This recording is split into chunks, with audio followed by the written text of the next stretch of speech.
الرجیم بسم اللہ الرحمن الرحیم۔ خواتین و حضرات،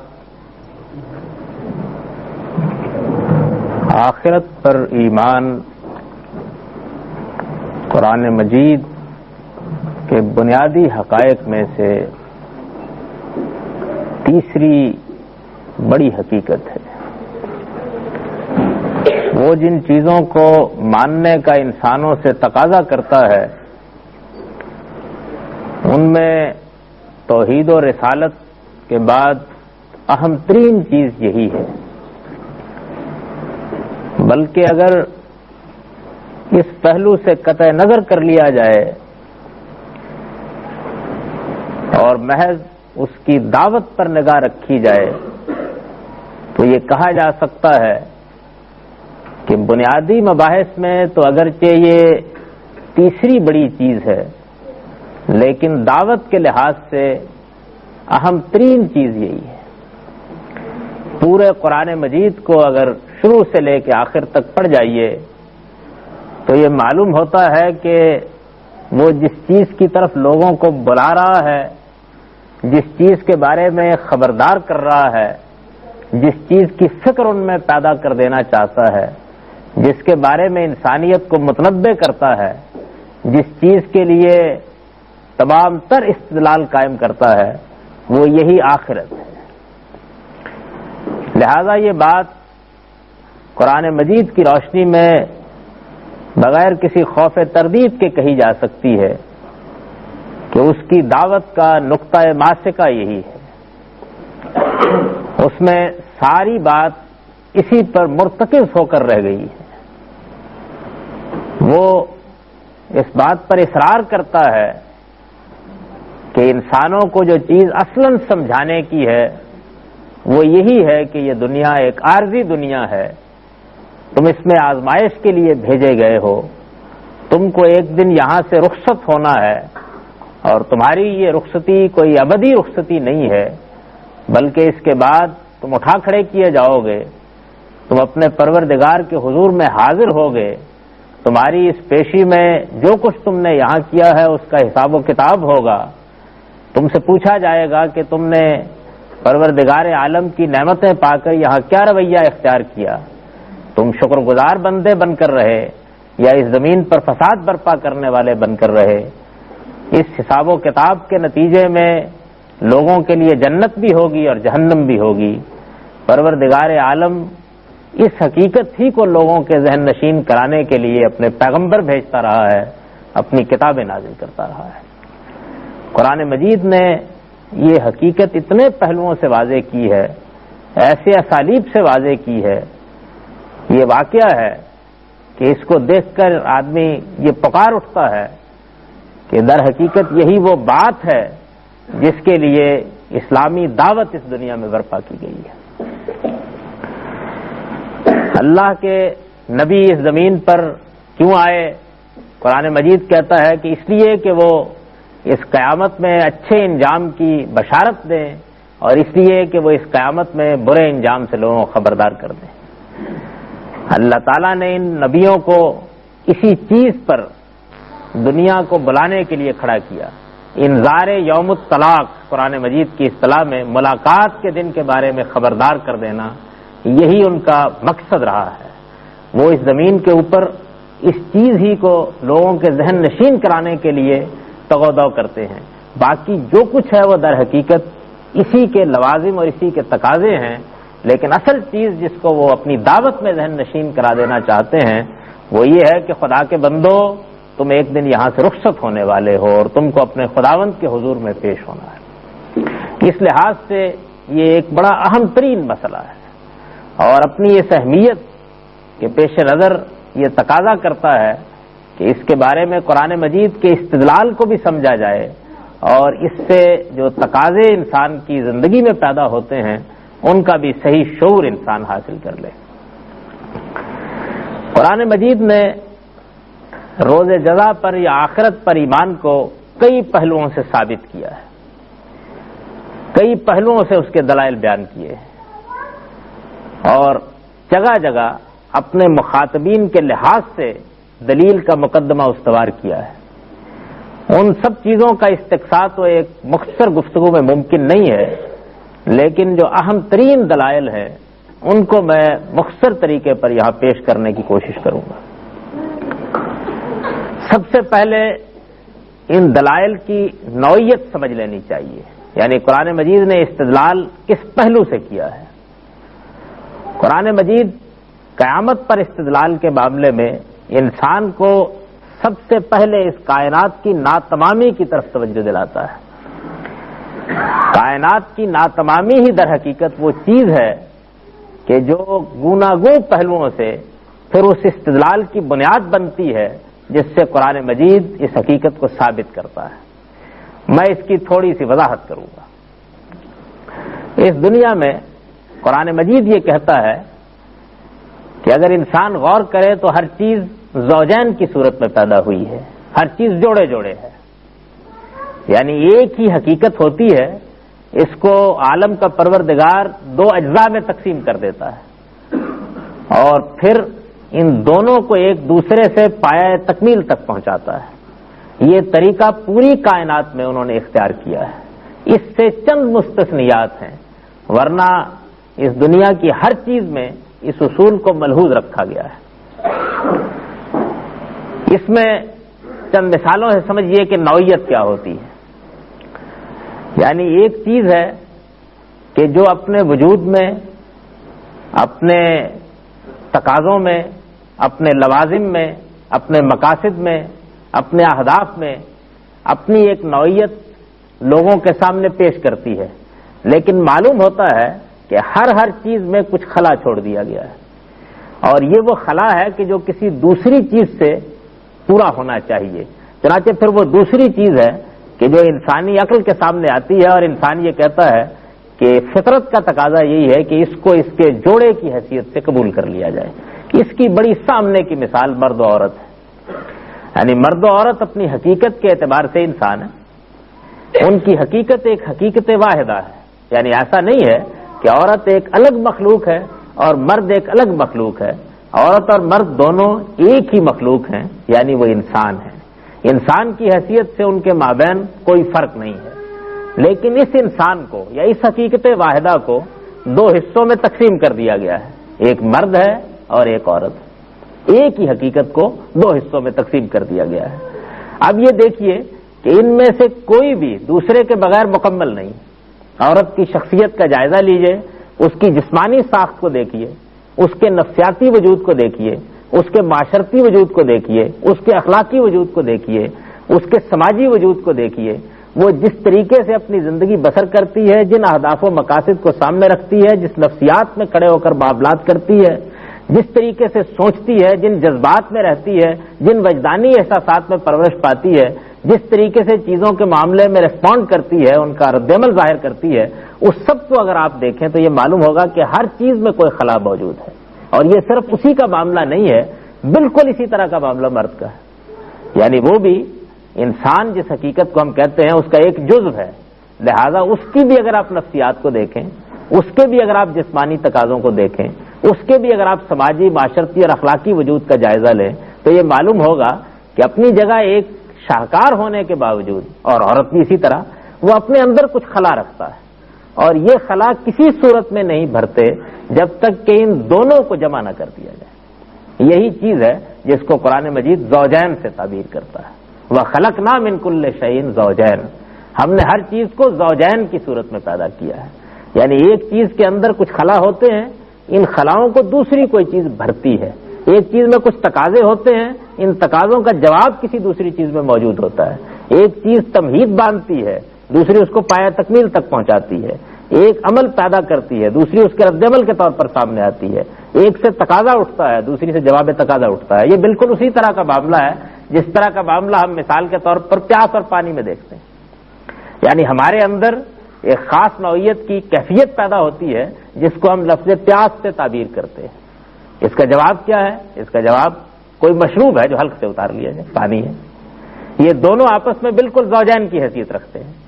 آدمی اگر پانی کو دیکھتا ہے تو اس کی افادیت اس کی سمجھ میں آ جاتی ہے کہ اس کے اندر اس کے لیے طلب موجود ہے، اور طلب کو دیکھتا ہے تو پانی کا وجود اس پر اپنی حقیقت کے ساتھ نمودار ہو جاتا ہے کہ یہ میری اسی طلب کے جواب کے لیے اس دنیا کے اندر پایا جاتا ہے۔ بین ہی یہی معاملہ ہر چیز کا ہے۔ یہ قرآن مجید بتاتا ہے کہ ہم نے ایسا کیوں کیا، یعنی اس کی بہت سی وجوہ ہیں۔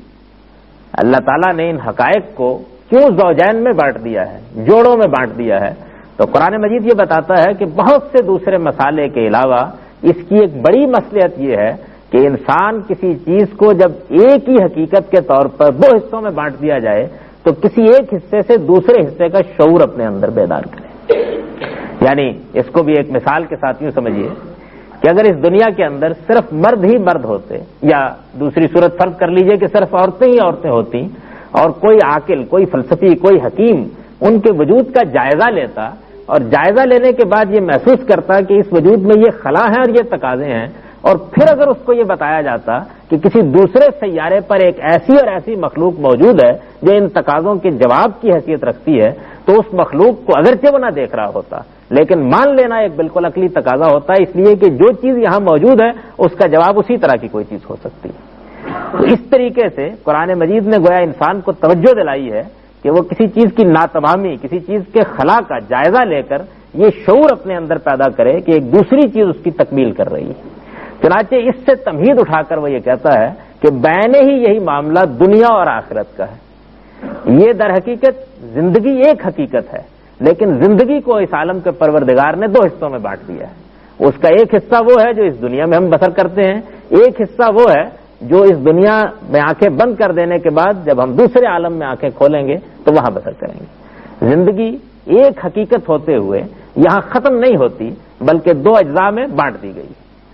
زندگی کا وہ حصہ جو یہاں موجود ہے وہ اپنے اندر بہت سے خلا رکھتا ہے، بہت سی ناتمامیاں رکھتا ہے، بہت سے تقاضے رکھتا ہے، بہت سی ایسی چیزیں رکھتا ہے کہ جن کا کوئی جواب خود اس کے اندر موجود نہیں ہے۔ یعنی یوں سمجھ لیجئے کہ ہر چیز زوجین کی شکل میں ہے، ہر چیز جوڑے جوڑے ہے، لیکن زندگی جس طریقے سے ہم ان دنیا میں بسر کر رہے ہیں، جس طرح اس کا مشاہدہ کر رہے ہیں، معلوم ہوتا ہے کہ یہ ناتمام ہے، اس کی تکمیل کے لیے کوئی دوسری دنیا چاہیے۔ قرآن مجید نے گویا تمہید یہاں سے اٹھائی ہے اپنے استدلال کی۔ وہ یہ بتانا چاہتا ہے کہ اس دنیا کا جائزہ لینے کے بعد تمہارے سامنے دو راستے ہیں۔ ایک یہ کہ اس کو ایک مکمل دنیا ثابت کر دو، یعنی تم ثابت کر دو کہ یہ مرد ہے اور اس کے اندر کوئی خلا نہیں ہے، یہ مرد ہے اور اس کے اندر کوئی تقاضا نہیں ہے کسی دوسرے وجود کا، یہ مرد ہے اور اپنی ذات میں ایک مکمل ہستی ہے، یہ کسی دوسرے کے لیے اپنے اندر کوئی احتیاج نہیں رکھتی، ثابت کر دو تو عورت کی ضرورت ختم ہو جائے گی۔ اور اگر عورت ہے تو اس کے معاملے میں یہی سب حقیقتیں ثابت کر دو، مرد کے وجود پر پھر کوئی دلیل قائم کرنا ممکن نہیں ہوگا۔ جس طرح کہ میں نے عرض کیا کہ جب ایک چیز ایک حقیقت ہے اور اس حقیقت کو ہم نے دو حصوں میں بانٹ دیا ہے تو پھر یہ ناگزیر ہے کہ دوسرے حصے کو آپ یا تو نفی کر کے ثابت کر دیں کہ وہ بے ضرورت ہے، اس کی کوئی احتیاج نہیں ہے، وہ اس پہلے حصے کا تقاضا نہیں ہے، اور یا پھر یہ مان لیں کہ اس حصے کے تقاضے کی حیثیت سے اس کو ماننا بھی ایک ناگزیر چیز ہے۔ یعنی وہی بات کہ دنیا میں اگر مرد ہی مرد ہوتے تو عقلی طور پر یہ ثابت کیا جا سکتا تھا کہ عورت ہونی چاہیے، اور عورتیں ہی عورتیں ہوتی تو عقلی طور پر یہ ثابت کیا جا سکتا تھا کہ مرد ہونے چاہیے۔ اسی طرح دنیا کی زندگی کی نوعیت بھی یہی ہے، یعنی یہ زندگی اپنے اندر ناتمامی رکھتی ہے، اپنے بارے میں بہت سے سوالات اٹھاتی ہے، اپنے اندر بہت سے تقاضے رکھتی ہے، بہت سی چیزیں ہیں کہ جو یہاں موجود ہیں لیکن ان کے لیے کوئی راستہ نہیں ملتا۔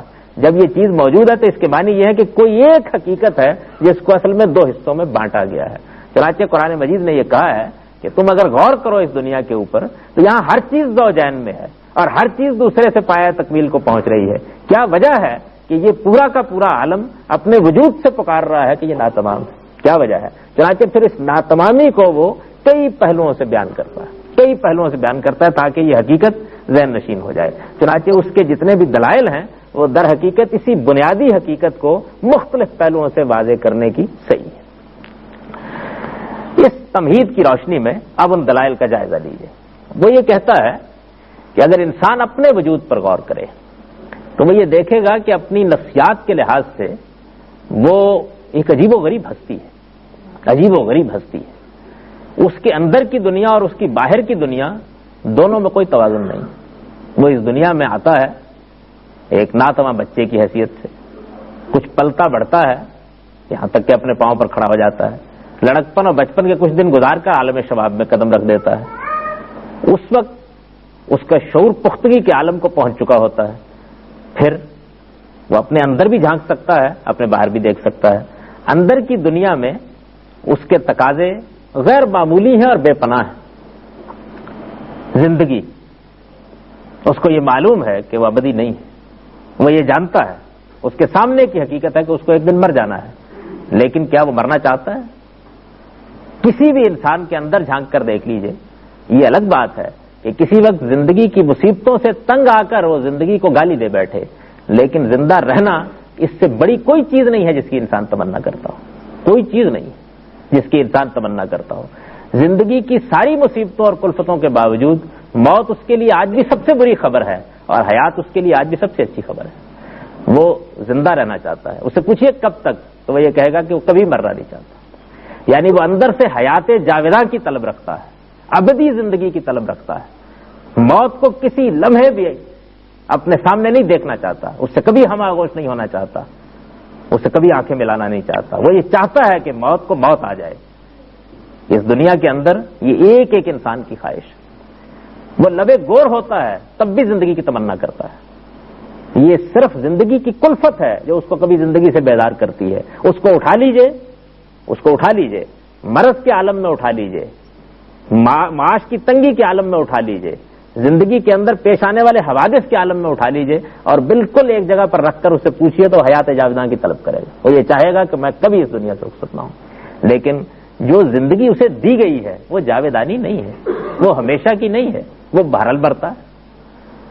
یعنی یوں نہیں ہے کہ اندر کا انسان بھی اس شعور کے ساتھ پیدا کیا گیا ہو کہ بہرحال اس دنیا کے اندر یہ چند روزہ ہیں جو مجھے بسر کرنے ہیں اور اس پر مطمئن ہو. وہ یہ سمجھتا ہو کہ میں اس پر بالکل مطمئن ہوں. لیکن یہ انسان کا تجزیہ کر کے دیکھیے تو یہ بات نہیں ہے. وہ ماتم کرتا ہے, روتا ہے, نالا و شیون کرتا ہے. آج بھی جب رخصت ہوتا ہے وہ خود بھی ماتم کرتا ہے, خود بھی نالا و شیون کرتا ہے, اس کے اہالی موالی بھی کرتے ہیں, اس کے اعزاء اقربا بھی کرتے ہیں, دنیا بھی اس پر روتی ہے. آج بھی یہ بڑا حادثہ, بڑا صدمہ سمجھا جاتا ہے. یعنی زندگی اس کے ہاتھ سے جاتی رہی. زندگی جاویداں کی بے پناہ خواہش اندر رکھتے ہوئے باہر کی دنیا میں وہ 60 سال 70 سال 100 سال اس سے زیادہ جینے کی کوئی صورت نہیں اپنے اندر پاتا. وہ موت سے لڑنا چاہتا ہے لیکن اس کی یہ جنگ کامیاب نہیں ہوتی. اس کو یہ خیال رہا ہے, اور بالخصوص اس زمانے میں یہ خیال بہت غیر معمولی طریقے سے اس میں پیدا ہوا کہ کیا وہ اس پر فتح پا سکتا ہے, لیکن اس کو معلوم ہوا کہ شکست کے سوا اس کے مقدر میں کچھ نہیں لکھا ہوا ہے. موت ایک حقیقت کی حیثیت سے موجود ہے, اور حیات جاویداں کی طلب بھی ایک اتنی بڑی حقیقت کی حیثیت سے موجود ہے. یوں سمجھ لیجئے کہ پیاس موجود ہے لیکن پانی موجود نہیں ہے. پیاس تو یہ ہے کہ میں ہمیشہ جیتا رہوں, لیکن دنیا بہرحال موت کی حقیقت کے ساتھ اس کے سامنے کھڑی ہے. ایک پہلو. دوسرے پہلو سے دیکھیں, صرف مسئلہ حیات جاویدانی کا نہیں ہے. ایک انسان دنیا میں بہت کچھ سیکھتا ہے, بہت سے علوم حاصل کرتا ہے, بہت سے ہنر اس کے وجود سے پذیر ہوتے ہیں. وہ اپنے گرد و پیش میں ایک ماحول تعمیر کرتا ہے. اس ماحول کے ساتھ اس کی بے پناہ توقعات وابستہ ہوتی ہیں. وہ تمناؤں کی ایک دنیا استوار کرتا ہے. پختگی اور شعور کی عمر کو پہنچتا ہے تو اس کے بعد جا کر اس کو احساس ہوتا ہے کہ میں نے سیکھنے کے بہت سے مراحل طے کر لیے ہیں, اور اب میرے پاس دینے کو بھی بہت کچھ ہے اور لینے کو بھی بہت کچھ ہے. ٹھیک یہی وہ وقت ہوتا ہے جب یہ معلوم ہوتا ہے کہ رخصت کا وقت بھی قریب آ گیا. یعنی تمناؤں کی ایک دنیا ہے, وہ پہلے مرحلے میں بڑی محدود ہوتی ہے. جیسے جیسے شعور بڑھتا چلا جاتا ہے لامحدود ہوتی چلی جاتی ہے, لامحدود ہوتی چلی جاتی ہے. لیکن اس کی اپنی دنیا کی زندگی اگر آپ غور کریں تو وہ کیا ہے؟ ماضی کے پچھتاوے, مستقبل کے اندیشے. اگر دنیا کی زندگی کو 2 لفظوں میں تعبیر کیا جائے تو ہم کہہ سکتے ہیں کہ ماضی کے پچھتاوے, مستقبل کے اندیشے. وہ کچھ اقدامات کر بیٹھتا ہے, کچھ فیصلے کر بیٹھتا ہے, کچھ چیزوں کو اختیار کرتا ہے, کچھ کو ترک کرتا ہے, اور پھر ہمیشہ اس احساس میں مبتلا رہ کہتا ہے کہ کاش میں نے ایسا نہ کیا ہوتا. اور وہ بے شمار چیزیں ہیں جن کو چاہتا ہے کہ اس کی زندگی میں وقوع پذیر ہو جائیں, اور یہ تمنا کرتا ہے کہ کاش ایسا ہو جائے. تو اے کاش میں ایسے ایسا نہ کیا ہوتا, اور اے کاش ایسا ہو جائے. ماضی کے پچھتاوے, مستقبل کے اندیشے. انہی چیزوں کے اندر وہ اپنی ساری زندگی بسر کرتا ہے. اور تمناؤں کی یہ دنیا جب اپنے منتہا کو پہنچ جاتی ہے تو فرشتہ اجل آ جاتا ہے اور اس کو اٹھا کر لے جاتا ہے. یعنی کسی انسان کو اگر آپ پوچھئے کہ تم نے جو کچھ سوچا تھا اور جن چیزوں کا خیال کیا تھا اور جو منصوبے بنائے تھے اور جن چیزوں کے بارے میں تم نے عزم راسخ کیا تھا کہ تم ان کو پایہ تکمیل تک پہنچاؤ گے، کیا تم ان کو مکمل کر سکے؟ یہ واقعہ ہے کہ اس کا جواب ہمیشہ نفی میں ہوتا ہے۔ انسان کی یہ ساری کی ساری دنیا جو اپنے اندر تعمیر کرتا ہے، تمناؤں کی دنیا، یہ موت کے ایک ہی ہاتھ کے ساتھ بالکل اجڑ جاتی ہے۔ تو انسان کے اندر صرف حیات جاویدانی کی خواہش نہیں ہے، ہمیشہ کی زندگی کی خواہش نہیں ہے، اس کے ساتھ ایک بڑی شدید خواہش یہ بھی ہے کہ اس کی تمنائیں برآئیں، اس کو ایسی زندگی ملے جس کے اندر وہ جو سوچے وہ میسر ہو، جن چیزوں کا خیال کرے وہ سامنے آ جائیں، جس جد و جہد کے میدان کو منتخب کرے اس جد و جہد کے میدان میں اس کے لیے تگ و تاز کے مواقع پیدا ہوں، وہ یہ چاہتا ہے۔ ہر انسان کے اندر یہ چیز موجود ہے، کیونکہ اس کو معلوم ہے کہ موت آ جانی ہے، اس لیے وہ کنایت کرتا ہے۔ لیکن اگر آپ اس کو ایک مرتبہ یہ بتا دیں تو یہ معلوم ہوگا کہ ایک بالکل یہ عجیب و غریب دنیا ہے جو اس کے اندر موجود ہے، اور وہ دنیا کسی طرح بھی اپنے لیے اطمینان کا کوئی راستہ نہیں پاتی۔ تو انسان کے ساتھ یہ دوسرا معاملہ بھی غیر معمولی طریقے سے ہو رہا ہے۔ پھر ایک تیسری چیز یہ ہے کہ اس دنیا کے اندر انسان سب سے بڑھ کر اخلاقی اقدار میں سے جس قدر سے محبت کرتا ہے، اگر آپ غور کریں تو وہ عدل ہے، وہ انصاف ہے۔ دنیا میں انسان کو جس طرح پیدا کیا گیا ہے، یہ واقعہ ہے کہ قدم قدم پر اس کو یہ محسوس ہوتا ہے کہ اس کی ماں، اس کا باپ، اس کے اعزا، اس کے رشتہ دار، اس کے گرد و پیش کے لوگ، اس کا ماحول، اس کا معاشرہ، اور پھر اگر وہ اسٹیٹ کی صورت اختیار کر لے تو اس کی ریاست، اس کے ساتھ کسی نہ کسی جگہ ظلم کر رہی ہے، اور وہ یہ چاہتا ہے کہ اس کے ساتھ عدل کیا جائے۔ یہ عدل صرف چند مقدمات ہی میں اس کی خواہش نہیں ہے کہ اگر کہیں کوئی جھگڑا ہو گیا ہے تو وہاں اس کو انصاف میسر آ جائے، بلکہ انصاف اور عدل در حقیقت پوری زندگی میں اس کی لازوال تمنا ہے۔ وہ ہمیشہ اس چیز سے محبت کرتا ہے اور یہ چاہتا ہے کہ اس کو ملے۔ بھائیوں کے درمیان ہے تو عدل کیا جائے، بیویوں کے مابین ہے تو عدل کیا جائے، باپ کی حیثیت سے تو عدل کیا جائے، بھائی کی حیثیت سے تو عدل کیا جائے۔ اگر اس نے دنیا کے اندر اپنے لیے اندر کوئی صلاحیتیں پائی ہیں تو ان صلاحیتوں کو صحیح مواقع ملے، معاشرہ اس کے راستے میں رکاوٹ نہ بنے۔ وہ اگر اپنے کوئی منصوبے بناتا ہے تو انصاف کا معاملہ اس کے ساتھ ہو، وہ منصوبے غارت نہ کر دیے جائیں۔ وہ اس دنیا میں اپنے لیے اگر کوئی راہیں تلاش کرتا ہے تو ان کو ناجائز طور پر بند نہ کیا جائے، یہ ہر انسان کی خواہش ہے۔ کہا جاتا ہے نا کہ انسان کو منصفانہ مواقع ملنے چاہیے، اور اس کے لیے وہ تگ و دو کرتا ہے۔ اور اس تگ و دو کی انتہا یہ ہے، جس طرح میں نے ابھی عرض کیا کہ زندگی کی تمنا کی بھی انتہا یہ ہے کہ وہ لبے گور ہوتا ہے لیکن مرنا نہیں چاہتا۔ وہ بیماریوں میں اپنے آپ کو آخری درجے تک پہنچا چکا ہوتا ہے، لیکن اگر اس کو بتا دیجئے کہ تم اس سے نجات پا سکتے ہو تو اس کے لیے کوئی بڑی خوشی کی خبر نہیں ہوتی۔ بین ہی یہی معاملہ انصاف کی تمنا کا بھی، ہر موقع پر یہ وہ چیز ہے جس کو جب اپیل کیجئے انسان اس کے لیے قربانی دینے کے لیے تیار ہو جاتا ہے۔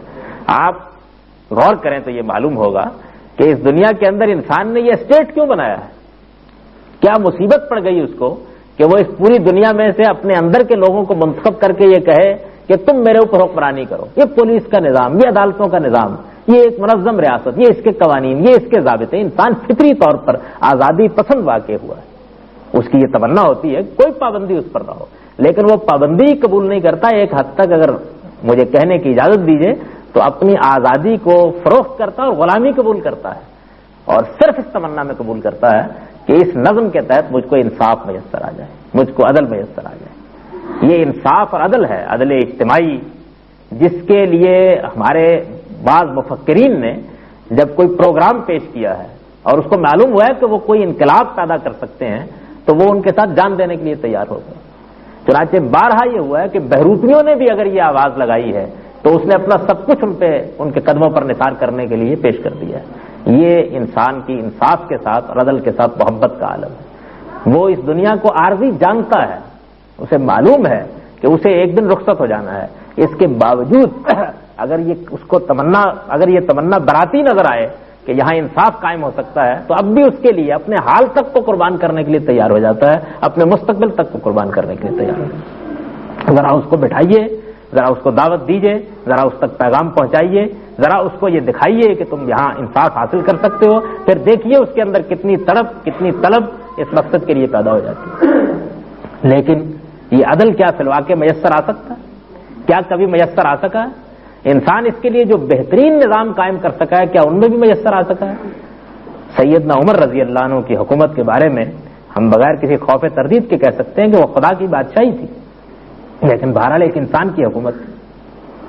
ہر معاملے میں انصاف بہم پہنچا دینا، ہر آدمی کی ضرورت تک پہنچ جانا، ہر آدمی کے لیے مواقع پیدا کر دینا، ہر مقدمے میں اس صحیح حقیقت تک چلا جانا، ظاہر بات ہے کہ کسی انسان کے لیے ممکن نہیں۔ اس شخص نے اپنے رات دن غلطان کر دیے، اپنے شب و روز اس کی نظر کر دیے۔ زمین کے اوپر ان کے زمانے میں جب زلزلہ آیا تو درہ مار کر کہا کیا میں نے تمہارے پر انصاف نہیں کیا، تم کانپتی ہو؟ اس اعتماد کے ساتھ حکومت کی، لیکن اس سب کچھ کے باوجود یہ واقعہ ہے کہ کتنے لوگ ہوں گے کہ جن کی اس کو خبر تک نہیں ہوئی ہوگی، کتنے معاملات ہوں گے جن میں حقائق دوسرے طریقے سے سامنے آ گئے ہوں گے، کتنے اقدامات ہوں گے کہ جن اقدامات کو آج تجزیہ کر کے بتایا جا سکتا ہے کہ اگر صورتحال سامنے ہوتی تو وہ دوسرا فیصلہ کرتے۔ تو انسان عدل کی تمنا رکھتا ہے، انصاف کی تمنا رکھتا ہے، لیکن اس سب کچھ کے باوجود یہ واقعہ ہے کہ اعلیٰ سے اعلیٰ نظام بھی اس کو یہ نہیں دے سکتا۔ پھر جب ہماری طرح کے انسان تعدی اور ظلم پر اتر آتے ہیں، اور تعدی اور ظلم یہ واقعہ ہے کہ اس دنیا کے اندر کسی نو نے بھی اس طرح کا ظلم کسی پر نہیں کیا جس طرح کا ظلم انسان کے ہاتھوں انسان پر ہوا ہے۔ انسان کے مظالم کی تاریخ پڑھنے سے آدمی کے رونگٹے کھڑے ہو جاتے ہیں۔ ذرا اقتدار مل جائے، ذرا دولت مل جائے، ذرا قوت مل جائے، ذرا حشمت مل جائے، اس کے بعد انسان کیسے فرعون بنتا ہے۔ جب اس کے اپنے مفادات پر زد پڑتی ہے تو وہ کس طرح دوسروں کا گلا کاٹتا ہے۔ جب اس کی اپنی تمنائیں بر نہیں آتی تو وہ کیسے دوسروں کو اعلی کار بناتا ہے، وہ کیسا خود غرض ہو جاتا ہے۔ وہ اس دنیا کے اندر کس کس طریقے سے لوگوں کے مال پر، لوگوں کی جان پر، لوگوں کی آبرو پر ڈاکے ڈالتا ہے۔ اور اگر کوئی بڑا لیڈر بدقسمتی سے اس ہوس کا شکار ہو جائے تو بعض اوقات کروڑوں انسان اس کے عزائم کی بھیٹ چڑھ جاتے ہیں۔ ہٹلر نے کیا کیا، مسولینی نے کیا کیا، ایک درد انگیز داستان ہے تاریخ کی۔ روم کے نیرو نے کیا کیا، بڑے بڑے فاتحین نے کیا کیا، ان کے ساتھ آنے والوں کے ساتھ کیا معاملہ ہوا، ان کے اقدامات کے نتیجے میں انسانوں کے ساتھ کیا ظلم ہو گئے۔ اور یہ مظالم، یہ تو تاریخ کے مظالم ہیں، یہ ہر روز معاشرے میں ہو رہے ہوتے ہیں۔ ایک فرد کو اٹھا لیجئے اور پھر اس کی داستان اس سے سن لیجئے، آپ کو یہ معلوم ہوگا کہ اس کے پاس شکایت کا ایک دفتر ہے جو موجود ہے۔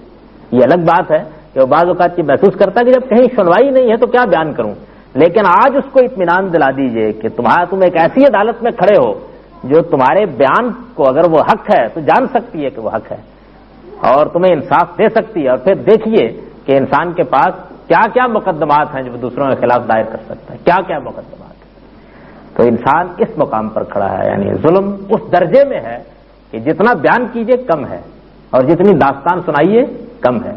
لیکن اس سب کچھ کے باوجود اس کے لیے کوئی عادلانہ نظام، کوئی عادلانہ معاشرہ خواب دیکھا جا سکتا ہے اور کبھی کبھار اس کی کچھ جھلک بھی نظر آ سکتی ہے، لیکن پرفیکٹ جسٹس جس کو کہتے ہیں، یعنی انسان کو وہ انصاف میسر آ جائے کہ جس انصاف کے تحت ان مجرموں کو سزا دی جا سکے، ان مجرموں کو سزا دی جا سکے کہ جن کے مظالم ایسے ہوتے ہیں کہ اگر ان کو 1 کروڑ بار مارا جائے اور زندہ کیا جائے تب بھی اسے سزا نہ دی جا سکے۔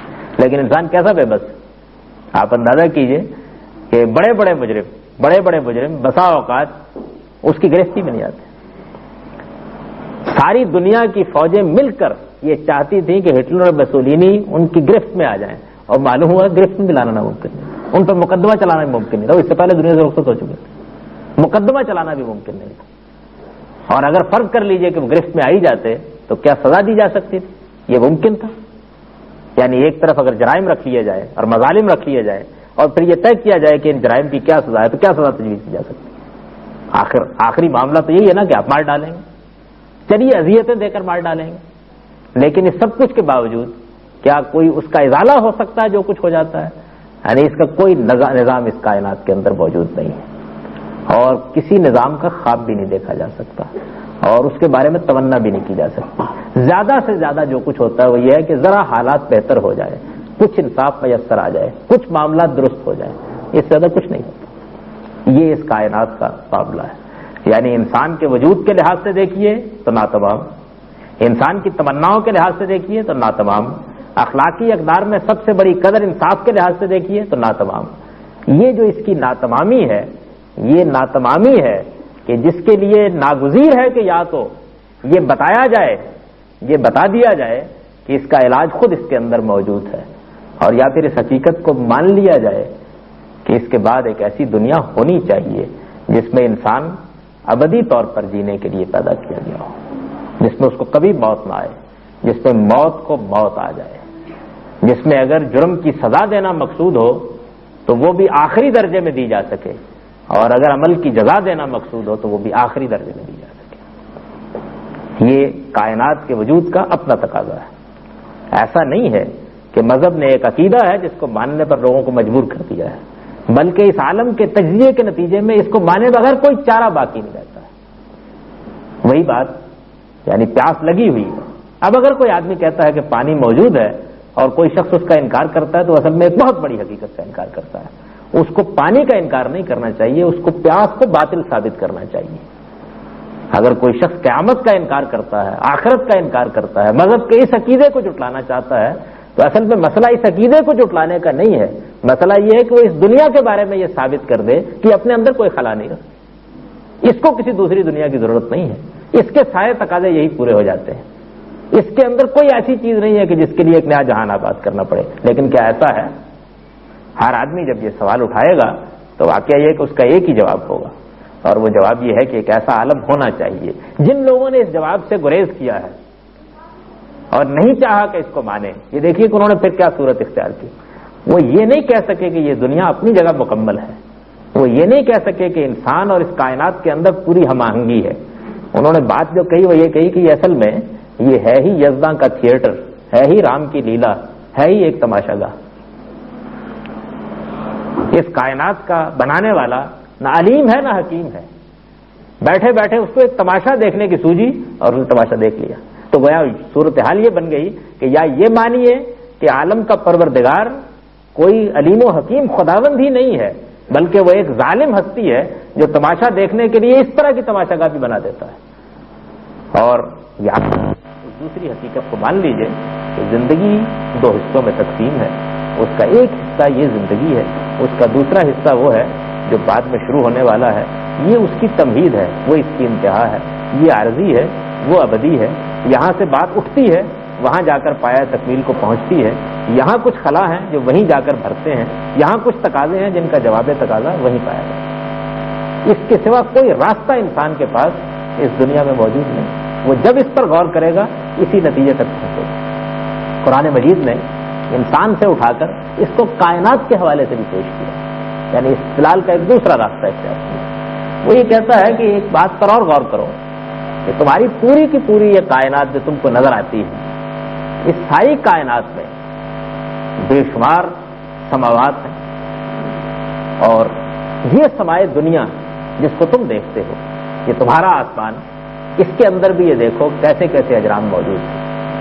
اس معاملے میں ہم پہلے کچھ زیادہ معلومات نہیں رکھتے تھے، لیکن اب تو ہم یہ جانتے ہیں کہ ہماری کئی کئی زمینیں ہیں جو ان اجرام میں دفن کی جا سکتی ہیں، کئی کئی زمینیں اتنے اتنے بڑے موجود ہیں لیکن ڈنڈار پڑے ہوئے، ان کے اندر کوئی زندگی نہیں۔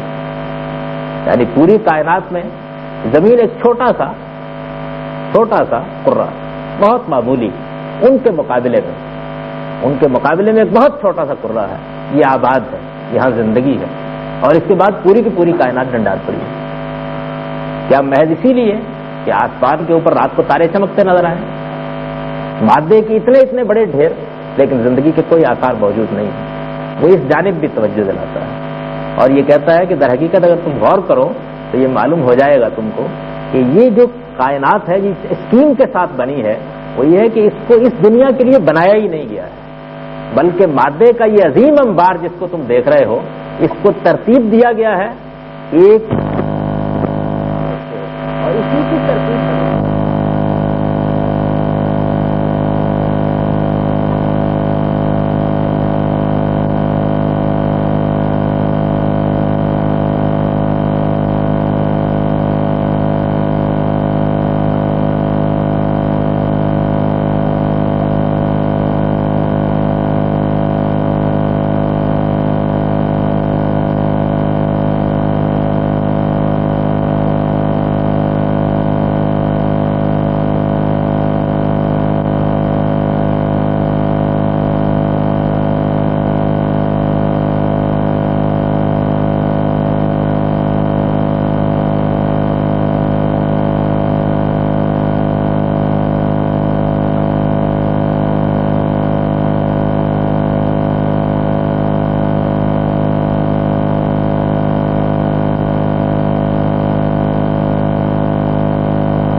ہے اور جانتا ہے کہ یہ اچھی بات ہے، یہ بری بات ہے۔ کسی انسان کو بنیادی سچائیوں کے معاملے میں کبھی دلیل دینے کی ضرورت پیش نہیں آتی، اور وہ برائیاں جن برائیوں کو یوں سمجھ لیجئے کہ ایک عالمی حقیقت کے طور پر برائی مانا جاتا ہے، ان کے لیے بھی کسی استدلال کی ضرورت نہیں ہوتی۔ انسان خیر و شر کا شعور اپنے اندر رکھتا ہے۔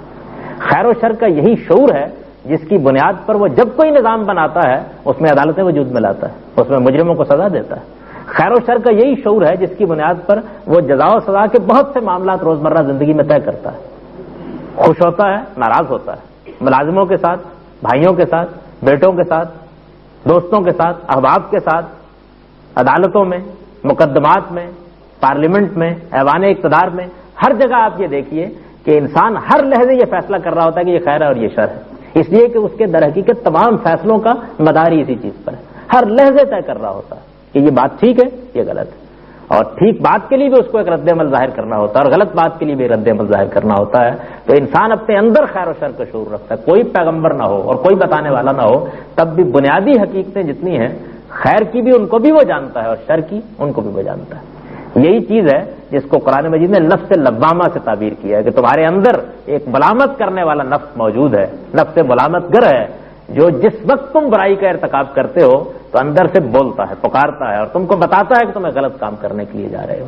خیر و شر کے لیے یہ تمہارے اندر ایک نقیب موجود ہے جو آواز دیتا ہے، ایک دائی موجود ہے جو تمہیں بلاتا ہے کہ اس راستے کی طرف نہ جاؤ، ایک زاجر موجود ہے جو تم کو تنبیہ کرتا ہے، ایک انذار کرنے والا نذیر موجود ہے جو تم کو خبردار کرتا ہے کدھر جا رہے ہو۔ انسان کے اندر ہے۔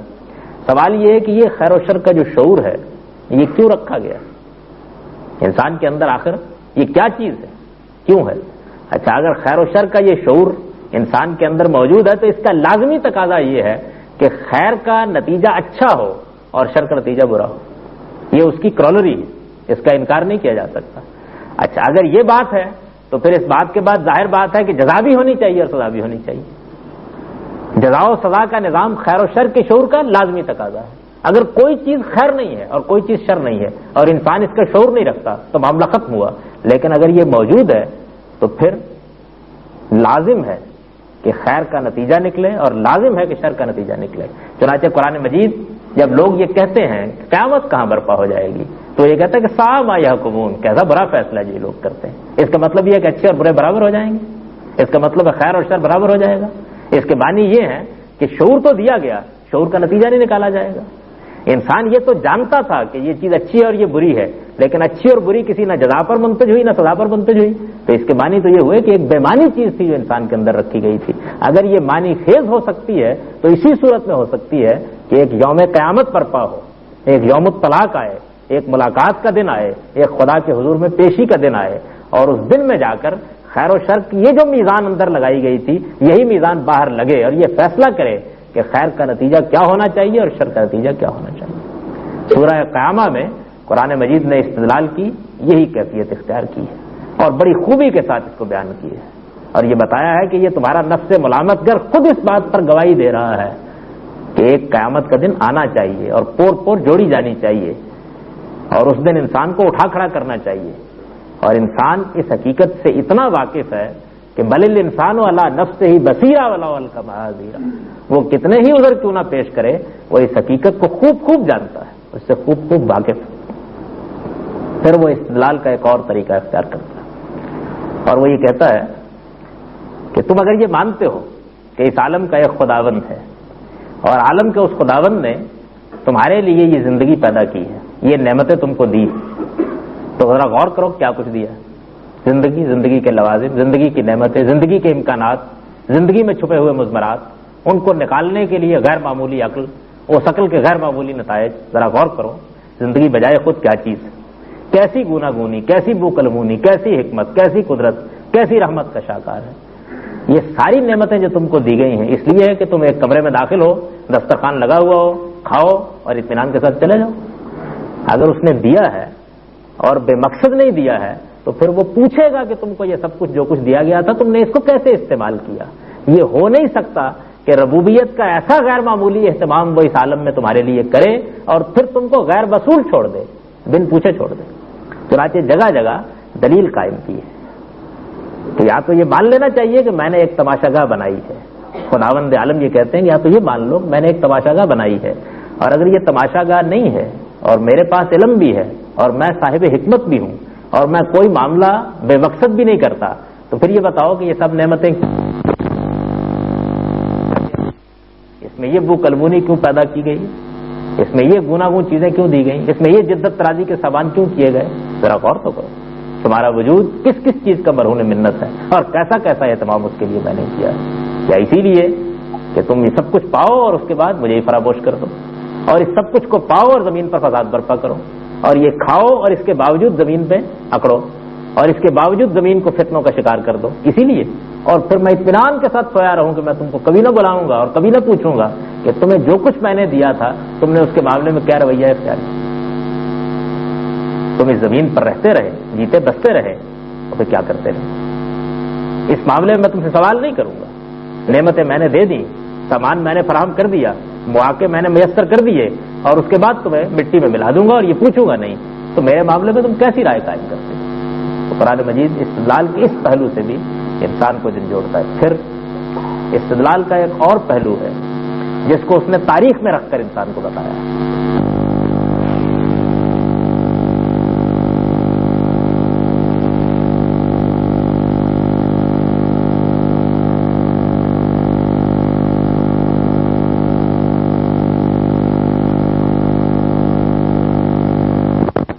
یہ حقیقت اس اصول پر دنیا کی جزا و سزا کے قانون کے تحت ایک دن اپنے خداوند کے حضور میں پیش ہونا چاہیے۔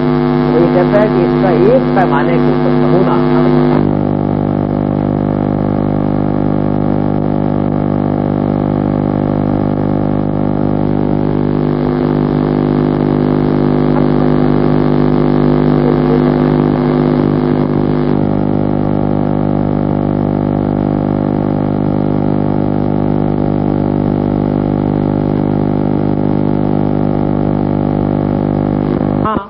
پوچھا جائے گا کہ تم کیا کر کے آئے ہو، لیکن قوموں کا میدان حشر یہی دنیا ہے۔ دنیا کے اندر جب کوئی انسانوں کی جماعت منظم ہوتی ہے، خواہ وہ جماعتی حیثیت سے منظم ہو، آگے بڑھ کر ایک پوری قوم بن جائے، ایک بڑی ریاست اور ایک بڑی سلطنت بن جائے، جو کچھ بھی ہو، چند اخلاقی اصول ہیں جن کی بنیاد پر وہ بام عروج تک پہنچتی ہے، اور چند اخلاقی اصول ہیں جن کی خلاف ورزی کے نتیجے میں وہ ہمیشہ ہمیشہ کے لیے دفن ہو جاتی ہے۔ چنانچہ وہ یہ کہتا ہے کہ دنیا کے اندر یہ قانون بغیر کسی ادنا درجے کے تردد کے جاری ہے، ہمیشہ سے جاری ہے۔ اقوام کا یہ عروج و زوال تلک الایام نداولھا بین الناس کے طور پر ہوتا چلا جا رہا ہے، اور اگر غور کرو تو یہ تم کو معلوم ہو جائے گا کہ جماعتیں حشر سے دوچار ہوتی ہیں، تنظیمیں حشر سے دوچار ہوتی ہیں، قومیں حشر سے دوچار ہوتی ہیں، تہذیبیں حشر سے دوچار ہوتی ہیں، اور اگر یہ دیکھو کہ کیوں ہوتی ہیں تو ایک ہی جواب ملے گا کہ کچھ اجتماعی اخلاقیات کے قاعدے اور اصول ہیں جن کی پیروی کرنے میں عروج ملتا ہے اور جن کی خلاف ورزی کرنے کے نتیجے میں ان کو دفن کر دیا جاتا ہے۔ روما کہاں گیا؟ یونان کہاں گیا؟ ایران کی تہذیب کہاں گئی؟ مصر کی تہذیب کہاں گئی؟ قدیم ہندو تہذیب کہاں گئی؟ یہ تہذیبوں کا جو عروج و زوال ہے اور انسان جس طریقے سے مختلف اقوام کی صورت میں عروج پاتا اور پھر ختم ہو جاتا ہے، قرآن مجید نے اس کو پیش کیا۔ پھر اس نے اس بات کو آگے بڑھایا اور یہ کہا کہ ہم ایک اور کام کرتے رہے ہیں، اور اسی لیے کرتے رہے ہیں کہ انسان متنبع ہو اور یہ جانے کہ ایک دن اس کو ہمارے حضور میں پیش ہونا ہے۔ ہم یہ کرتے رہے ہیں کہ پرانی تاریخ میں ہم بعض نبیوں کو رسالت کے منصب پر فائز کر دیتے رہے ہیں، اور جب ہم رسالت کے منصب پر فائز کر دیتے رہے ہیں تو یہ کام جو کسی قوم کو میدان حشر تک پہنچانے کا ہوتا ہے، بعض اوقات 500 سال میں، بعض اوقات 1000 سال میں، یہ کام جو ہوتا ہے اس کو ہم کانڈنس کر کے 20-25 سال میں مکمل کرتے ہیں، تاکہ انسان یہ جان سکے کہ اس دنیا کے اندر ہمارا یہ قانون کیسے کار فرما ہے۔ چنانچہ کیا ہوتا ہے؟ قرآن مجید یہ بتاتا ہے کہ ہم یہ کیا کرتے تھے کہ کسی بستی کی طرف، کسی قوم کی طرف اپنے کسی نبی کو رسول بنا کے بھیج دیتے تھے، اور یہ اعلان اس کی زبان سے کرا دیتے تھے کہ اب تمہارا فیصلہ کرنے کے لیے یہ خدا کا بندہ زمین پر آ گیا ہے، یہ خدا کی عدالت ہے جو لگ گئی ہے، تم اگر اس کی بات مانو گے تو اس کے نتیجے میں زمین پر قائم رہو گے، اور اگر نہیں مانو گے تو ایک مخصوص مدت کے بعد یہ تم کو الٹیمیٹم دے گا، اور جب الٹیمیٹم کی مدت پوری ہو جائے گی تو تمہاری قیامت برپا ہو جائے گی۔ چنانچہ خدا کے پیغمبروں نے ٹھیک اسی قانون کے مطابق یہ قیامت برپا کر کے دکھائی۔ سیدنا نوح نے یہ قیامت برپا کر کے دکھائی، سیدنا لوط نے یہ قیامت برپا کر کے دکھائی، سیدنا صالح نے یہ قیامت برپا کر کے دکھائی اور محمد رسول اللہ صلی اللہ علیہ وسلم نے یہ قیامت برپا کر کے دکھائی اور حیرت انگیز طریقے سے برپا کر کے دکھائی. قرآن مجید اس پوری داستان کو سناتا ہے اور آپ یہ دیکھیے کہ جگہ جگہ یہ بتاتا ہے کہ کس طریقے سے ہمارے پیغمبر آئے, کیسے انہوں نے قوموں کو دعوت دی, کس طریقے سے ان کو یہ بتایا کہ عذاب تمہارے سر پر منڈلا رہا ہے اور کس طرح وہ پوری کی پوری قوم چہل قدم میں پھنس گئی.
تحقیقات نے یہ طلسم ہمیشہ ہمیشہ کے لیے توڑ دیا, اب اس میں کوئی جان باقی نہیں رہ گئی. ان کا خیال یہ تھا کہ انسان تو موت تک پہنچتا ہے لیکن کائنات کے لیے اس طرح کسی ہنگامے کی توقع نہیں ہے. جدید دنیا نے اس بات کو ایک حقیقت کے طور پر ثابت کر دیا کہ خود کائنات ہر وقت معرض خطر میں کھڑی ہوئی ہے. اس لیے امکانات کی دنیا کی حد تک اس معاملے میں کوئی استباد نہیں پایا جاتا, لیکن ایک مغالطہ رہا ہے انسان کو, اور وہ مغالطہ اس زمانے میں بہت رہا جب ابھی کائنات کے یہ حقائق منکشف نہیں ہوئے تھے. وہ مغالطہ یہ تھا کہ یہ تو ٹھیک ہے, چلیے مان لیا قیامت برپا ہو جائے گی, لیکن ہم تو بے شمار معاملات ہیں جن کے لیے اپنے ذہن کی ایک دنیا رکھتے ہیں, کوئی اس کو دیکھنے والا نہیں ہے, کیسے یہ سامنے آ جائے گی. ہم بہت سی باتیں کرتے ہیں خلوت میں جلوت میں, کیسے اس کا ریکارڈ محفوظ ہو جائے گا. ہم بہت سے اعمال کرتے ہیں, وہ کیا طریقہ ہوگا. انہیں یہ بات بڑی عجیب و غریب نظر آتی, چنانچہ قرآن مجید نے جگہ جگہ نقل کیا ہے. موجودہ زمانے میں انسان نے چھوٹے پیمانے پر اسی کائنات کے اندر سے وہ حقائق دریافت کر کے بتا دیے ہیں جس سے یہ معلوم ہوتا ہے کہ ان میں سے کوئی چیز بھی ناممکن نہیں ہے. نیتوں کے معاملے میں ہم یہ خیال کرتے تھے کہ وہ ہم تک ہی محدود رہتی ہیں, لیکن جدید نفسیات کی تحقیقات نے اس حقیقت کو دو اور دو چار کر دیا کہ ہمارے شعور کے نیچے ایک لاشعور کی عجیب دنیا آباد ہے اور حقیقت میں کچھ بھی ضائع نہیں ہوتا. نیتوں کا پورا ریکارڈ, وسوسوں کی پوری دنیا وہاں جا کر منتقل ہو جاتی ہے. وہ ایک ایسا ریکارڈ ہے جس کے اندر سے کوئی چیز کبھی محو نہیں ہوتی اور جب چاہے نکال کر دنیا کے سامنے رکھی جا سکتی ہے. چنانچہ چھوٹے پیمانے پر ماہرین اس کو نکال کر سامنے لے آتے ہیں اور یہ بتا دیتے ہیں کہ انسان جن چیزوں کو چھپا رہا تھا, جن چیزوں کو دفن کر چکا تھا, جن کو خود فراموش کر چکا تھا, وہ بھی وہاں پوری کی پوری موجود ہے اور جب چاہے اس کو سنوا دی جا سکتی. انسان کا قول یہ خیال کرتا تھا میں نے بول دیا, اب کون پکڑے گا. لیکن ہم دیکھ رہے ہیں ہماری اپنی آنکھوں کے سامنے ہماری اپنی آواز ہم دیکھتے ہیں کہ ایک چھوٹے سے فیتے پر منتقل ہو جاتی ہے. آپ ایک چھوٹا سا بٹن دباتے ہیں اور جب تاجے سن لیتے. ہمارا عمل, ہم یہ خیال کرتے تھے کہ 2 آدمیوں نے دیکھ لیا, 4 آدمیوں نے دیکھ لیا, ان کی گردن مار دیں گے چھپ جائیں گے. لیکن اس دنیا ہی کے اندر ہم کو یہ معلوم ہو گیا کہ ہم اس بات پر قدرت حاصل کر چکے کہ اس کو ایک فیتے پہ محفوظ کر لیں اور جب چاہیں پورا کا پورا جزیات کے ساتھ دوہرا کر دکھا دیں. روز آپ ٹیلی ویژن کے اوپر, روز آپ ویڈیو کیسٹ کے اوپر یہی نظارہ دیکھتے ہیں اور یہ معلوم ہوتا ہے کہ نیت بھی, قول بھی, عمل بھی, تینوں کے لیے ادنا پیمانے پر یہ انتظام تو ہم کر چکے، عالم تو پروردگار کس پیمانے پر کر چکا ہوگا اور کرے گا اس کا اندازہ کیا جا سکتا ہے۔ تو وہ جب یہ کہتا ہے کہ ہم ایک ایک چیز سے واقف ہیں، تمہارے دل کے وسوسوں کو بھی جانتے ہیں، نیتوں کا ریکارڈ بھی ہمارے پاس موجود ہے، ہمارے دفتر میں کوئی چیز نہیں ہے جو چھوٹی ہوئی ہو، اور تم جب دیکھو گے اپنے اعمال نامے کو تم پکار اٹھے گو کہ یہ کیسی کتاب ہے کہ جس کے اندر سے نہ کوئی چھوٹی بات رہ گئی نہ کوئی بڑی بات رہ گئی۔ تو کیا یہ واقعہ نہیں ہے کہ اب اس معاملے میں انسان کو تعجب نہیں کرنا چاہیے؟ یہ تو ہمارے لیے ممکن ہو گیا ایک چھوٹے پیمانے پر، اور وہ جو عالم کو بنانے والا ہے جس کے معمولی قوانین کو دریافت کر کے ہم نے اس حقیقت کو پا لیا ہے، تو انسان اس چیز کو بھی پیش کرتا تھا۔ قرآن مجید نے جگہ جگہ اس سے جواب دیا ہے اور یہ بتایا ہے کہ ان میں سے کوئی چیز بھی ناممکن نہیں ہے، اور آخری بات یہ کہہ کر بات ختم کر دی ہے کہ تم کیا کہتے ہو کہ اس دنیا کو بنانا ہمارے لیے مشکل ہوگا؟ پہلی بار بنانا مشکل ہوتا ہے یا دوسری بار بنانا مشکل ہوتا ہے؟ ہم تو بنا چکے ایک بار، اور تم اپنی آنکھوں سے دیکھ رہے ہو کہ بنا چکے، اس کو دوہرا دینا کوئی مشکل کام نہیں ہے۔ جب اس کائنات کو اس قدرت، اس ربوبیت، اس حکمت کے ساتھ ہم نے ایک بار سرچ دیا ہے تو وہ کون سی چیز ہے کہ دوسری مرتبہ اس کو دوہرا دینے سے بچا لے گی؟ قیامت کے بارے میں اس کے تقاضے کے لحاظ سے بھی اور اس کے امکان کے لحاظ سے بھی قرآن مجید کے سارے استدلال کا خلاصہ یہ ہے۔ اس پر ایمان کا تقاضا کیا ہے؟ قرآن مجید نے بھی اس کو بیان کیا ہے اور اللہ کے پیغمبر نے بھی اس کو 2 جملوں میں سمیٹ دیا ہے۔ یہ بات فرمائی ہے کہ جب یہ حقیقت ذہن نشین ہو گئی کہ یہ دنیا عارضی ہے، اور جب یہ مان لیا گیا کہ تم کو یہاں سے چلے جانا ہے، تو کن صرف دنیا کا انک غریب و عابر السبیل، پھر اس دنیا کے اندر تم کو ایسے رہنا چاہیے کہ تم ایک اجنبی ہو یا راہ چلتے مسافر۔ اس دنیا کے اندر پھر تم کو اس طرح رہنا چاہیے۔ بس ساری حقیقتوں کی حقیقت یہی ہے۔ جب انسان اس کو مان لیتا ہے، وہ جتنا اجنبی ہو کر رہے گا اور جتنے مسافرانہ انداز سے زندگی بسر کرے گا، قیامت میں اس کے لیے اتنے ہی ساز و سامان موجود ہیں۔ تو اس کا تقاضا یہ ہے کہ آدمی اس دنیا کو حقیقتاً عارضی سمجھے، عقیدے کی کتاب میں لکھ کر نہیں رکھتے، کسی ایک جگہ اٹھا کر نہیں پھینک دے، حقیقتاً دل کی گہرائیوں سے، اور دل کی گہرائیوں سمجھنے کے معنی یہ ہیں کہ ہر عمل کے موقع پر کسی کی زمین غصب کرتے ہوئے، کسی کا حق مارتے ہوئے، کسی سے ناانصافی کرتے ہوئے، کسی پر ظلم توڑتے ہوئے، کسی کے ساتھ بے انصافی کرتے ہوئے، کسی کے معاملات میں غلط دخل اندازی کرتے ہوئے، کسی آدمی کے ساتھ غبن کرتے ہوئے، خیانت کرتے ہوئے، کسی آدمی کا مال لوٹتے ہوئے، کسی کی آبرو لوٹتے ہوئے، کسی کی جان کے خلاف اقدام کرتے ہوئے لمحے بھر کے لیے توقف کرے اور یہ سوچ لے کہ وہ کیا کر رہا ہے، اور زندگی کی نعمتوں سے فائدہ اٹھاتے ہوئے اور جو کچھ ملتا ہے اس کو خرچ کرتے ہوئے، کن فی الدنیا کانک غریب و عابر السبیل، دنیا میں اس طرح رہو گویا کہ تم اجنبی ہو یا ایک مسافر۔ مسافر ہمیشہ اس تغودو میں رہتا ہے کہ مجھے صرف سفر کا سامان یہاں رکھنا ہے اور مجھے منزل پر پہنچنا ہے، منزل پر پہنچنے کی بے پناہ تمنا جلد سے جلد یہ اس کے اندر موجود ہوتی ہے۔ اگر آخرت پر حقیقی ایمان ہو تو یہی تمنا آدمی کے اندر پیدا ہوتی ہے، یہ جتنی پیدا ہو جاتی ہے اتنی ہی اس کو آخرت کے فوج سے قریب کر دیتی ہے، آخرت کی کامیابی سے قریب کر دیتی ہے۔ اقول قولی ھذا واستغفر اللہ لی ولکم۔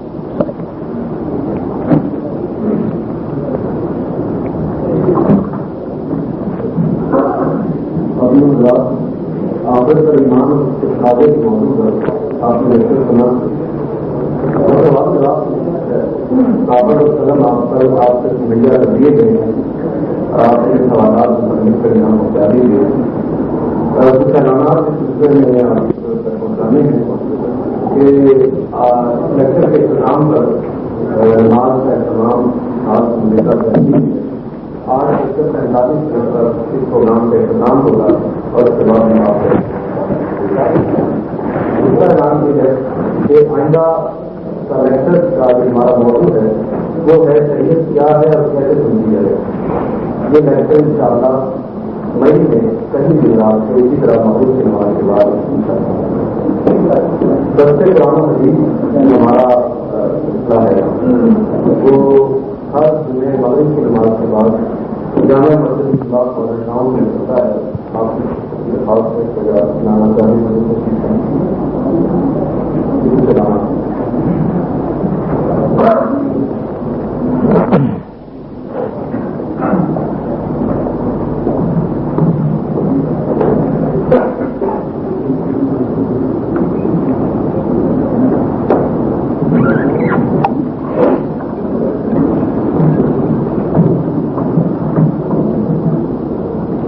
سوالات کے جوابات دینا، اور قہار ہونا بھی قرآن سے معلوم ہوتا ہے کہ اس کی رحمت ہی کا تقاضا ہے۔ چنانچہ دیکھیے قرآن مجید قیامت کے بارے میں یہ کہتا ہے کہ کتبہ علی نفسہ الرحمہ لیجمعنکم الی یوم القیامہ، اللہ نے چونکہ اپنی ذات پر رحمت واجب کر رکھی ہے اس لیے وہ قیامت کو برپا کر کے جہنم اور جنت بھر دے گا. تو یہ بھی اس کی رحمت کا تقاضا ہے. اصل میں ہمارے نقطہ نظر تو یہ ہو رہا ہوتا ہے کہ فلاں آدمی کو سزا ہو رہی ہے، لیکن یہ ٹھیک ٹھیک اس چیز کا تقاضا ہے کہ اس نے دنیا چونکہ رحمت کے اصول پر بنائی ہے تو یہ ہو نہیں سکتا کہ وہ کسی مظلوم کو انصاف نہ بہم پہنچائے. مظلوم کے لحاظ سے وہ ایک رحمت ہے جس کا وجود ہو رہا ہوتا ہے، تو وہ بھی اس کی رحمت ہی کا تقاضا ہے. ایک شخص کے پاس 60-70 ہزار روپے مالیت کی کتابیں ہیں جو اس نے اپنے مطالعے کے لیے خریدی ہیں، کیا ان پر زکوٰۃ ادا کی جائے گی؟ ذاتی استعمال کی کسی چیز پر زکوٰۃ نہیں ہوتی. آپ کی کتابیں ہیں، آپ کی گاڑی ہے، آپ کا گھر ہے، ان پر زکوٰۃ نہیں ہوتی. 3 چیزیں زکوٰۃ سے مستثنیٰ ہیں. ایک ذاتی استعمال کی چیزیں، ایک نصاب سے کم سرمایہ، اور ایک عوامل پیداوار جیسے آپ کی دکان ہے، آپ کی فیکٹری ہے، آپ کے اوزار ہیں، ان پر زکوٰۃ نہیں ہوتی. آج کل اسٹاک ایکسچینج میں حصص کا جو کاروبار ہوتا ہے، کیا اسلامی نقطہ نظر سے یہ سودی کاروبار تو نہیں؟ اصل میں ہم جس نظام معیشت میں جی رہے ہیں یہ جوئے اور سود پر مبنی ہے. معاشی عمل کی 4 صورتیں ہیں جو انسان اس دنیا میں ایجاد کر سکا ہے اب تک: جوا، سود، بیع و شراء اور اجارہ، یعنی کسی چیز کو کرائے پر اٹھا دینا. 4 صورتیں ہیں. 2 کو اسلام جائز کہتا ہے، 2 کو ناجائز کہتا ہے. لیکن جدید معیشت دونوں ناجائز صورتوں کے اوپر کھڑی ہے، اس کے ستون ہیں یہ، اس لیے ہر جگہ اس کی پرچھائیں پڑ رہی ہے. اس کو درست تو ظاہر ہے کہ کوئی انقلاب ہی کر سکتا ہے. اس وقت عام لوگ جو کچھ کر سکتے ہیں وہ یہ ہے کہ زیادہ سے زیادہ بچنے کی کوشش کریں، اور اس میں میں سمجھتا ہوں کہ اسٹاک ایکسچینج کے کاروبار میں اگر فارورڈ ٹریڈنگ سے اجتناب کیا جائے تو وہ بہت حد تک لوگوں کے لیے ایک مفید کاروبار بن جاتا ہے، اگرچہ وہ گرد اور غبار سے پاک نہیں، اس پر بھی سود کی، جوئے کی گرد پڑی رہتی ہے. دین کا مقصد تزکیہ نفس ہے، کیا یہ بات ٹھیک ہے؟ دین اسی لیے نازل ہوا ہے کہ لوگوں کے نفوس کا تزکیہ کر دے، اس میں کوئی شبہ نہیں. یعنی یہ بات خود قرآن مجید نے بیان کی ہے. انسانی نفس کو علائشوں سے پاک کر دینا، اس کی انفرادی اور اجتماعی زندگی کو پاکیزہ بنا دینا، یہی دین کا مقصد ہے. تخلیق آدم کا مقصد کیا ہے؟ قرآن مجید سے یہ معلوم ہوتا ہے کہ اللہ تعالیٰ نے ایک ایسی ہستی کو بنانا چاہا ہے جسے وہ اگرچہ ازلی تو وہ نہیں ہوگی لیکن ابدی زندگی عطا کر دے اور پھر اپنے ابدی منصوبوں میں شریک کر لے. اس مقصد کے لیے انسان کو بنایا گیا.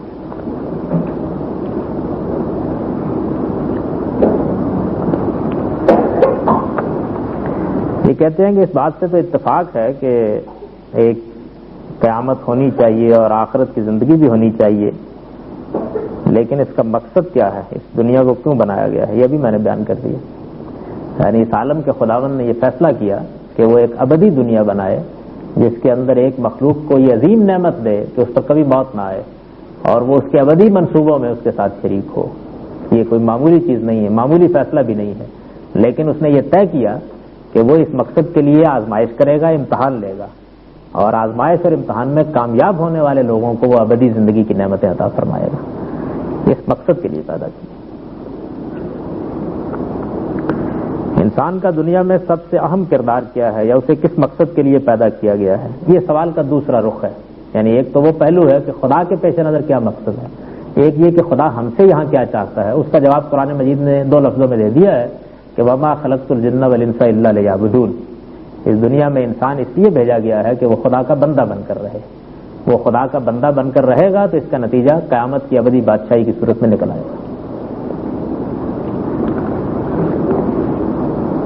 انسان اندرونی اور بیرونی وجوہ کی بنیاد پر بڑا بے سکون ہے. خاص طور پر آج کل آپ 5 وقت کی نماز پڑھ لیں یا درود شریف کا ورد کر لیں، آپ کیا سجیسٹ کرتے ہیں؟ میں وہی تجویز کرتا ہوں جو اللہ کے پیغمبر نے تجویز کیا ہے. قرآن مجید کو اپنی عقل کے تزکیے کے لیے روزمرہ تلاوت کی کتاب بنائیے، لیکن وہ تلاوت جو تدبر کے ساتھ ہوتی ہے، قرآن کو سمجھ کر، جتنی بھی انسان کے اندر صلاحیت ہے. یعنی ہر انسان محقق، عالم، اسکالر تو نہیں ہو سکتا، لیکن جس حد تک بھی عام آدمی کو چاہیے کہ وہ جلیل القدر اہل علم کی مدد سے سمجھے، اور ایک عالم اور محقق براہ راست سمجھ سکتا ہے، لیکن قرآن مجید کے ساتھ ایک زندہ تعلق انسان کا ہونا چاہیے. دوسری چیز یہ ہے کہ نماز کا اہتمام، اور تیسری چیز جو قرآن نے بیان کی ہے وہ یہ ہے کہ اچھے لوگوں کی صحبت، کونوا مع الصادقین، جو لوگ صادق الایمان ہیں ان کے ساتھ تعلق اور صحبت. یہ تین چیزیں ہیں جو آدمی کو پرسکون بھی رکھتی ہیں اور اپنے مقصد سے وابستہ بھی رکھتی ہیں.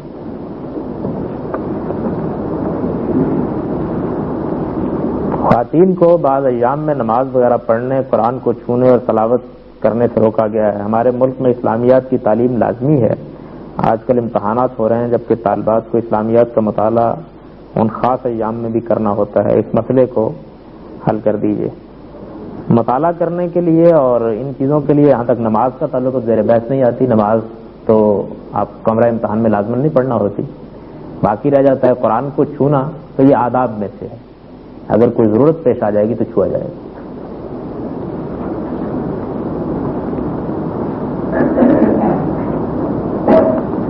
آپ نے یہ جو فرمایا کچھ چیزیں ایسی ہیں جو جوڑا جوڑا نہیں ہے، ان کی وضاحت فرما دیں. یہ ہمارے علم کے لحاظ سے ہے، یعنی ہم دنیا کو دیکھتے ہیں تو یہ معلوم کرتے ہیں کہ سوائے چند مستثنیات کے جو ابھی یعنی ہمارے سامنے نہیں آئی، ہو سکتا ہے کہ ان کا بھی دوسرا پہلو نمایاں ہو جائے، باقی ہر چیز جوڑا جوڑا. ناپاکی کی حالت میں کچھ کھایا پیا جا سکتا ہے یا نہیں؟ کیا اس حالت میں ماں بچے کو دودھ پلا سکتی ہے؟ جی بالکل پلا سکتی ہے، اور آپ جو جی چاہیں کھائیں اور پئیں، اس پر کوئی پابندی نہیں.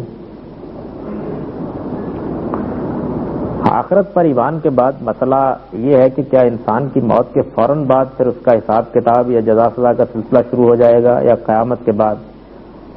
اگر قیامت کے بعد ہوگا تو درمیانی زندگی میں کیا ہوگا؟ درمیانی زندگی کے بارے میں قرآن مجید یہ بتاتا ہے کہ لوگوں پر ایک نیند کی حالت طاری ہوگی، اور وہ خالق کائنات نے جو ایک دوسرا عالم بنا رکھا ہوا ہے اس میں محفوظ کر دیے گئے ہیں. وہاں وہ نیندی کی حالت میں رہتے ہیں، اور ان میں سے جو لوگ بدترین مجرم ہیں ان کو بھی، اور جو بہت نیکوکار ہیں ان کو بھی صبح و شام ان کا ٹھکانہ دکھایا جاتا ہے، جس طرح کہ ہم خواب کی حالت میں کوئی چیز دیکھتے ہیں. روز محشر ہر انسان اپنی جنت یا دوزخ کا ذمہ دار ہے، حتیٰ کہ والدین بھی افضل مدد نہ کریں گے. تو اس سلسلے میں کیا انسان کو یہ حق حاصل ہے کہ جو اپنے لیے وہ بہتر سمجھے وہ کرے، چاہے اس کے آڑے اس کے والدین آئیں، جیسا کہ جہاد؟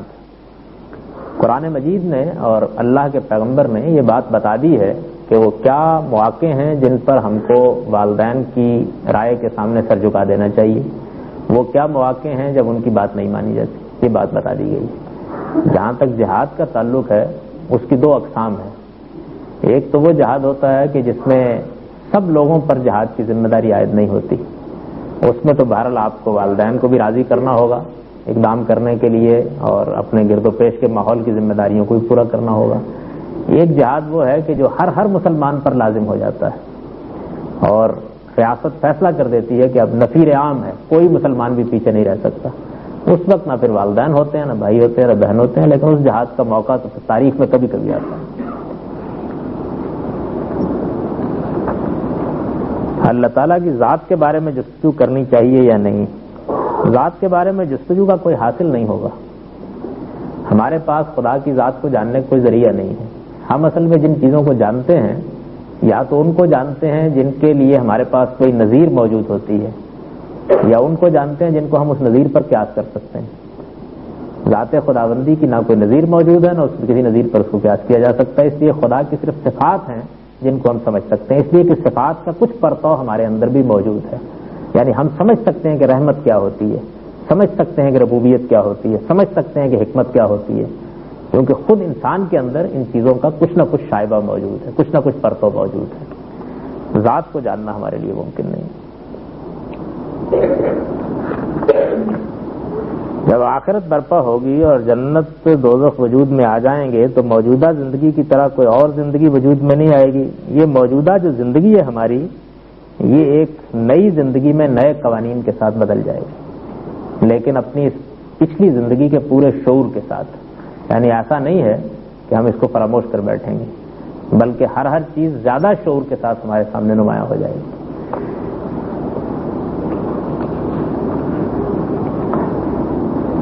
اقامت دین کے لیے دین کے کام کے شروع ہی سے مسلمانوں کے لیے خلیفہ یا پھر امیر المومنین کی ضرورت ہوتی ہے.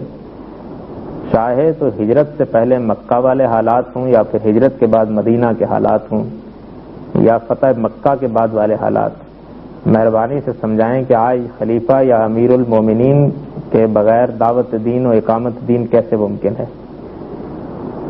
امیر المومنین کی ضرورت ایک منظم ریاست کو ہوتی ہے، دعوت کے لیے اس کی کوئی ضرورت نہیں، نہ کوئی امیر المومنین دعوت کے موقع پر ہوتا ہے۔ جب مسلمانوں کو کسی جگہ سیاسی اقتدار حاصل ہو جائے تو پھر یہ ضروری ہے کہ وہ اپنے اندر ایک حکومت قائم کریں اور یہ ضروری ہے کہ اس کا کسی کو سربراہ بنائیں۔ جب تک اقتدار حاصل نہیں ہوتا اس وقت تک جو رشتہ ہوتا ہے کسی دائی میں وہ ایک بھائی کا رشتہ ہوتا ہے، بس اس کے سوا کچھ نہیں ہوتا۔ رسول اللہ صلی اللہ علیہ وسلم نے جب اپنی قوم کو دعوت دی اور کھانے پر لوگوں کو بلایا تو اس میں یہی کہا کہ ایکم یبایعنی ان یکون اخی و صاحبی، تم میں سے کون ہے کہ جو میرے ہاتھ پر بیعت کرے کہ وہ اس دعوت کے کام میں میرا بھائی اور میرا ساتھی بن کے رہے گا۔ پیغمبر اپنی پیغمبرانہ حیثیت میں اطاعت کا مطالبہ کرتا ہے، دعوت کے میدان میں اخوت اور صحبت کا تقاضا کرتا ہے۔ یہی وجہ ہے کہ رسول اللہ صلی اللہ علیہ وسلم کے ساتھی مامور نہیں کہلائے، فدائین نہیں کہلائے، رسول اللہ صلی اللہ علیہ وسلم کے ساتھی مریدین نہیں کہلائے، صحابہ کہلائے، ساتھی، صحابہ کے معنی یہی۔ تو یہی تعلق ہے جو دائی کے ساتھ، دعوت دینے والے کے ساتھ قائم ہوتا ہے۔ اس لیے دعوت کے لیے نہ کسی امیر المومنین کی ضرورت ہے نہ کسی خلیفہ کی ضرورت ہے، لیکن جہاں مسلمانوں کے پاس سیاسی اقتدار ہو وہاں یہ ضروری ہے کہ وہ اپنے اندر ایک ریاست بھی قائم کریں، ایک نظام بھی قائم کریں اور اس کا کوئی سربراہ بھی ہو۔ ہم مسلمانوں کو یہاں پاکستان میں سیاسی اقتدار حاصل ہے اور ہمارے سربراہ بھی ہیں، ہمارے وزیر اعظم بھی ہے، ہماری پارلیمنٹ بھی ہے، ہمارا ایک پورا نظام بھی ہے۔ اس کے ایک معمولی کانسٹیبل کے ہاتھ اٹھا دینے کے اوپر اپنی گاڑی روک لیتے ہیں، ایسا متعارف بھی کر رہے ہیں۔ تو اس میں کسی نئے امیر المومنین کو ڈھونڈنے کی ضرورت نہیں، البتہ ان امیر المومنین حضرات کی اصلاح کرنے کی ضرورت ہے۔